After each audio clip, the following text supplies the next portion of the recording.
इतने बड़े business tycoon के साथ इतना बड़ा हादसा हुआ और पुलिस इन्वेस्टिगेशन शुरू ही नहीं हुई, क्यों?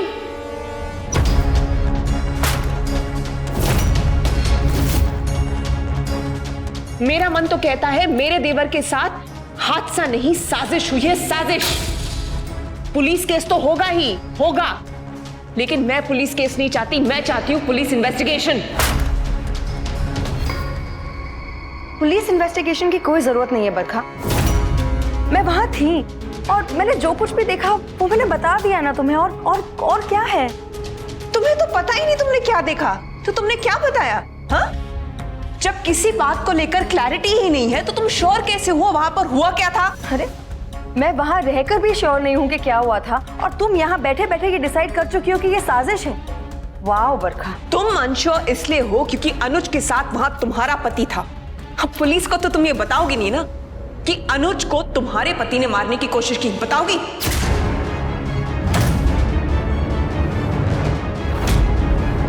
हाँ, पहले उन्होंने उनको धक्का दिया और फिर खुद खाई में कूद गए। वाह, क्या कमाल के लॉजिक है आपके पास। अभी कुछ क्लियर नहीं है। इसी का तो फायदा उठा रहे हो तुम सब लोग, लेकिन ये ज्यादा देर नहीं चलेगा। पुलिस इन्वेस्टिगेशन होगी और यूं करके सच सबके सामने आएगा। I am telling you. वो सच की चाची। रेवा दलीला, देख मेरे बेटे को झूठ मूठ का फंसा मत। आपके बेटे को मैं फंसाने की कोशिश नहीं कर रही, वो अपनी हरकतों की वजह से फंस रहा है। अनुज को वो सुनसान पहाड़ी पर क्यों लेकर गया?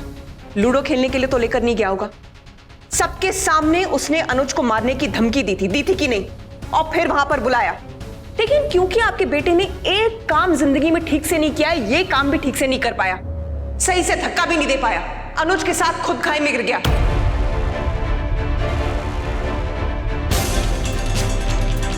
मेरे देवर को एक बार उठने दो, सारा सच सामने आएगा। मेरा देवर, आज तक तो वो अनुज था। बेचारे की जान जब खतरे में तब वो मेरा देवर हो गया। ये याददाश्त देवर की हालत देख के वापस आई है या उसकी दौलत देख के? आप मुझ पर इल्जाम लगा रही हैं। अच्छा, तो तू मेरे बेटे पे क्या परफ्यूम लगा रही थी? तू भी तो इल्जाम ही लगा रही थी। काव्या,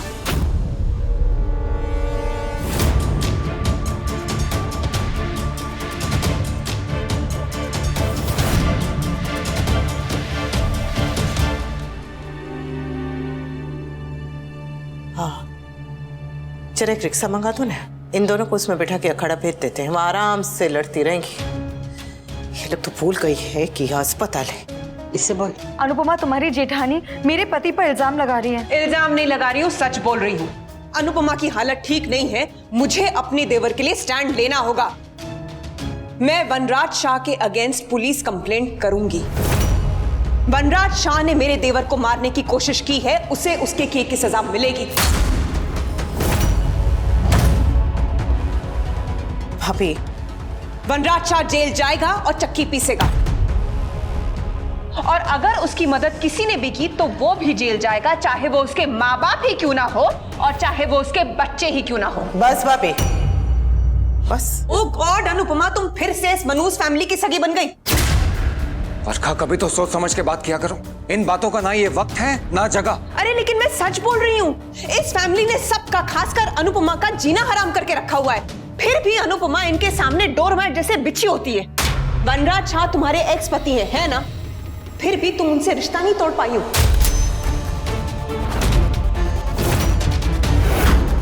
अरे 2 दिन पहले बेटी ने घर से बाहर निकाला, बेटे ने इंसल्ट की, फिर भी तुम उनके साथ खड़ी हो। ये परिवार अनुपमा की कितनी ही इंसल्ट करे, दुत्कार दे, ललकार दे, घर से बाहर निकाल दे, फिर भी ये उन्हीं के साइड खड़ी हो जाएगी। और अगर इनके अगेंस्ट कुछ बोला तो चंडी बन जाती है। गृह प्रवेश से लेकर आज तक इस फैमिली ने सिर्फ चीजें बिगाड़ी है, काम बिगाड़ा है, लेकिन फिर भी अनुपमा करेगी डिफेंड इन्हीं को। मेरे देवर से शादी तो करनी, लेकिन देवरानी नहीं बन पाई। क्यों नहीं? क्योंकि वो ससुराल का रिश्ता है, और ससुराल के रिश्ते की कोई वैल्यू नहीं, कोई कीमत नहीं। कीमत और वैल्यू है तो तुम्हारी ये सो कॉल्ड मैके की। शादी हुई है तो मैके को छोड़ दो, नया पति मिला है तो पुराने पति से तार तोड़ दो। कर पाई तुम? नहीं कर पाई। क्यों? क्योंकि वनराज शाह के लिए तुम्हारे दिल में सॉफ्ट कॉर्नर है।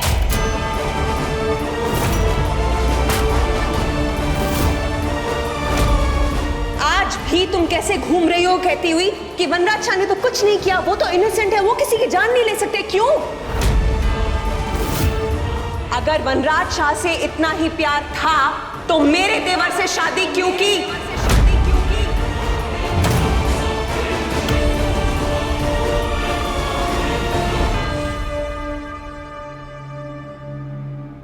आज जब घर जाएंगे ना तो मंदिर में दिया जला के घर में लौटिएगा और भगवान के सामने 1000 बार हाथ जोड़ के थैंक यू कहिएगा कि आपने ये सारी बातें अस्पताल में कही। अगर कहीं ये बातें घर में कही होती ना तो मैं आपको बताती कि मेरे चरित्र पे जब उंगली उठती है तो मैं क्या करती हूँ। मेरा और मेरे मायके का क्या संबंध है, किसके साथ तार जुड़े हुए हैं, किसके साथ तार टूटे हुए हैं, किसके लिए दिल में हमदर्दी है, किसके लिए सॉफ्ट कॉर्नर है, किसके लिए हार्ड कॉर्नर है, ये मेरा और मेरे पति के बीच का मामला है। और मैं अपने और अपने पति के बीच तो हवा तक नहीं घुसने देती, तो आप घुसने की कोशिश कैसे कर रही हैं? जरा जाके अपनी दीदी को ठंडा पानी पिलाने, हो सकता है तब इनका दिमाग शांत हो जाए और ये ठीक से सोच और बोल पाए। मैं बोलूंगी, मैं आज चुप नहीं रहूंगी अनुपमा। हाँ तो मत रहिए चुप, चाहिए जाके बाहर रास्ते पे चिल्लाइए, टेरेस से चिल्लाइए, रेडियो स्टेशन पे जाके माइक लेके जोर जोर से चिल्लाइए, जो करना है कीजिए मेरी बला से। लेकिन ये अस्पताल है, यहाँ चुप रहिए। अनुपमा, मैं तुम्हारी जेठानी हूँ, तुम मेरी इंसल्ट करी हो। तो तुम क्या अपनी देवरानी की आरती उतार रही हो? अरे तुम खुद अनुपमा पे इतने घिनौने, इतने घटिया इल्जाम लगा रही हो। जिन लोगों की जैसी हैसियत होती है ना, ये लोग वैसे ही इल्जाम लगाते हैं। काव्य, हाउ डेयर यू! तुम्हारी हिम्मत कैसे हुई मेरी बहन से ऐसे बात करने की? तुमसे तो मैं बाद में बात करता हूँ। अरे नहीं नहीं, अभी देख ले, बाहर चल, तुझे मैं अभी बताता हूँ। अरे जस्ट स्टॉप इट यार, ये क्या तमाशा लगा के रखा है तुम दोनों ने? Just keep quiet please. बड़ी जल्दी तुम्हारे मुंह में जबान आ गई। अब तक जब तुम्हारी पत्नी बोले जा रही थी तब क्या तुम्हारी जबान छुट्टी पे गई थी? पाखी, तुम्हारे सामने झगड़ा हुआ था ना सारा, बताओ सबको। ओ ग्रूवी के बच्चे, मेरी बहन से दूर रह, समझा? और तुम मेरी बहन से दूर रहो। अधिक इन लोगों के मुंह मत लग। क्यों, हम क्या घर से लहसुन का अचार खा के निकले? मैं आपसे बात नहीं करना चाहता हूँ, ओके? जीज, वैसे भी ना पुलिस करेगी इनसे बात, और वो सबके सामने सच आएगा कि कैसे वनराज अंकल ने अनुज को सबके सामने मारने की धमकी दी थी। अरे गुस्से में सब कुछ भी बोल देते हैं, वहां कोई डिबेट नहीं हो रही थी, वहां झगड़ा हो रहा था, और झगड़े में इंसान गुस्से में कुछ भी बोलता है। प्लीज अगर तू आज के बाद मेरे घर को बीच में लाया ना तो तुझे मार डालूंगा। मार गए मारने वाले। मुझे गुस्सा मत दिला, प्लीज मैं तेरी जान ले लूंगा। अरे मेरे बेटे पर ही इल्जाम क्यों? क्योंकि वो जल्दी से होश में आ गया। वैसे तो हम भी कह सकते हैं कि अनुज ने धक्का मारा होगा और फिर खुद गिर गया होगा। देख, तेरे पति पे इल्जाम नहीं लगा रही हूँ, तेरी ये जेठानी को चुप कर रही हूँ। अरे दोनों गिरे, दोनों लड़े, दोनों में हाथापाई हुई और दोनों की जान जा सकती थी, तो फिर मेरे बेटे पर ही इल्जाम क्यों? क्योंकि अगर आपके बेटे ने कुछ नहीं किया होता, आपकी बहू सीना ठोक के कह रही होती कि उसके पति ने कुछ नहीं किया। कह रही है क्या वो? कुछ बोल रही है, चुप्पी से खड़ी है वहां पर, पूछो उसको। एग्जैक्टली, अनुज ने वनराज अंकल को कोई धमकी नहीं दी थी। अरे अभी तो मैंने कहा कि इंसान गुस्से में कुछ भी बोल देता है। हाँ, लेकिन वनराज कह के रुका नहीं, उसने करके दिखाया। इस बकवास का क्या सबूत है? सबूत भी मिलेगा, और जब मिलेगा ना तो मैं वनराज शाह और उसकी फैमिली को छोड़ूंगा नहीं। क्या कर लोगे? अरे वो वक्त बताएगा। बस करो, तुम लोगों को हॉस्पिटल में हंगामा करने की शर्म नहीं आती? अरे पढ़े लिखे लोग हो, फिर भी जाहिल गवारों की तरह चिल्ला रहे हो। मच्छी मार्केट बना दिया है ये हॉस्पिटल को। आई एम सॉरी, लेकिन मैं पुलिस इन्वेस्टिगेशन कराऊंगी। And I know you have a very soft corner for Vanraj Shah, but I care a damn. क्योंकि अंदर जो इंसान मौत से लड़ रहा है वो मेरा देवर है, वो मेरे पति हैं। आपको जो करना है कर लीजिए, जो मर्जी कर लीजिए। हाँ, मिस्टर शाह से जवाब तो मैं भी मांगूंगी, पूछूंगी उनसे कि वो मेरे पति को वहां लेकर क्यों गए, और उन्हें ये जवाब देना पड़ेगा, चाहे कुछ भी हो जाए। ये जवाब मैं उनसे लेकर रहूंगी।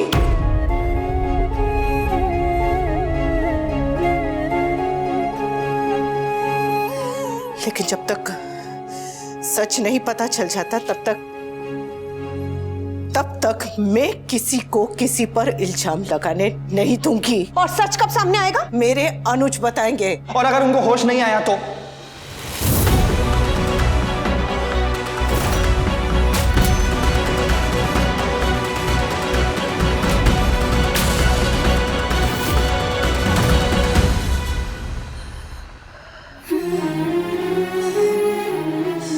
अनुज को होश आएगा। अनुज उठेंगे और खुद सच बताएंगे। वो जब होगा तब होगा, तब तक मैं चुप नहीं बैठूंगी। और अगर किसी ने वनराज की मदद करने की कोशिश की तो मैं उसे बर्बाद कर दूंगी, चाहे वो तुम ही क्यों ना हो अनुपमा।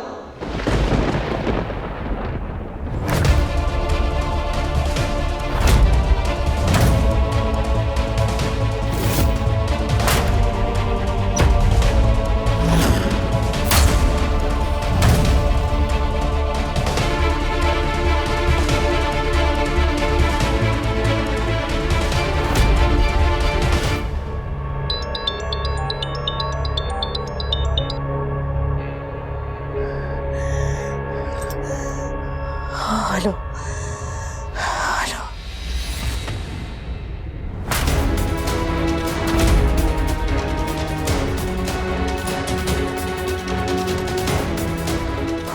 अनुज,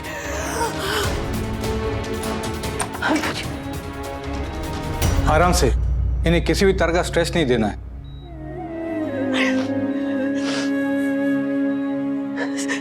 शरारत शुरू को पड़ी जी।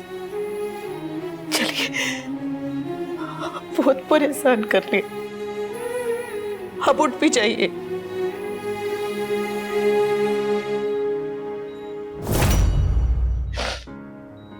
आंखें खोल दीजिए ने।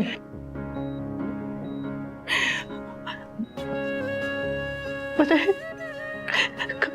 कब से आपके उठने की राह देख रही हूँ, कब से रो रही हूँ। आप नहीं उठेंगे तो मेरे आंसू कौन पूछेगा। ये देखिए देखिए, मेरी चोटी एकदम टेढ़ी मेढ़ी है, बाल एकदम बिखरे हुए हैं। आप नहीं उठेंगे तो ये ठीक कौन करेगा।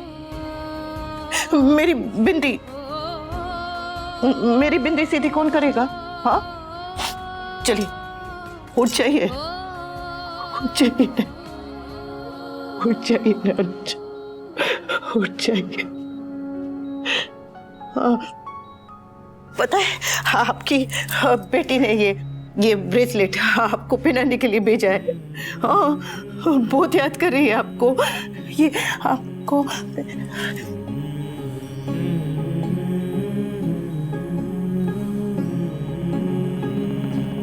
आपकी बेटी ने कहा कि मेरे पापा को ये पहना देना मम्मी जब मिलोगी उनसे।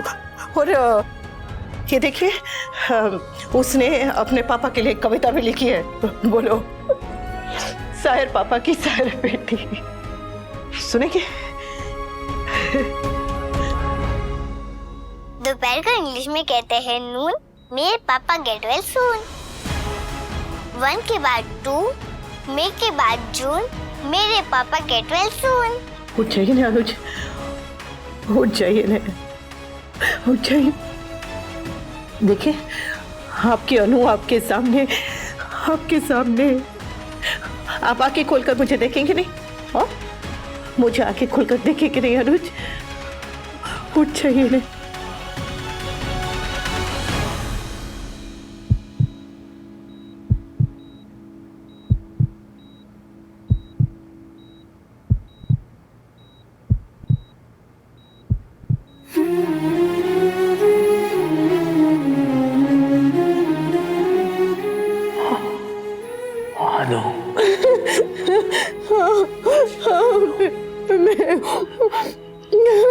सोचा था अनुज को रिकवर होने में टाइम लगेगा और हमें कंपनी को टेक ओवर करने का मौका मिल जाएगा, लेकिन किस्मत इन दोनों की तरफ है।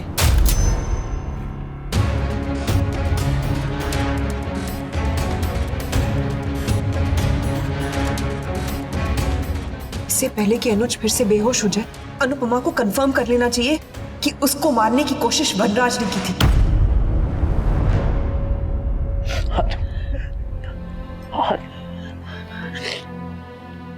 I love you. I love you. I love you too. I love से